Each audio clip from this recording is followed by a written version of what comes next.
நான் எங்கே படுத்து கிடக்கேன் பாருங்கள். தலையெழுத்து. வீடு வாடகை விட்டு முஸ்லீம் விட்டுது. அவன் என்னென்ன வேலை பின்னாடி பண்ணிட்டு போயிட்டான். இப்படிலாம் உலகத்தில் இருக்கான்னு எனக்கே தெரியல.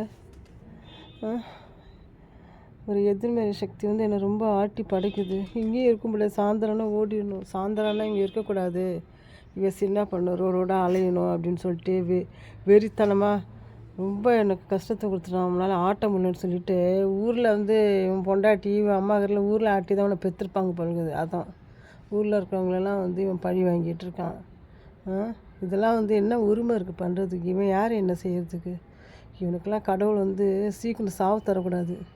கொஞ்சம் கொஞ்சமாக சித்திரவதை அனுப்பிச்சு அவன் நினைக்கணும், அடுத்தவங்களுக்கு நம்ம தப்பாக நம்ம ஒரு இந்த மாதிரி பண்ணிட்டோமே, அவங்களுக்கு மோசம் பண்ணிட்டோமே, பழி வாங்கிட்டோமே, வெறி பிடிச்ச நாயை, எல்லாத்துக்குமே நாய் மாரி அலையணும்.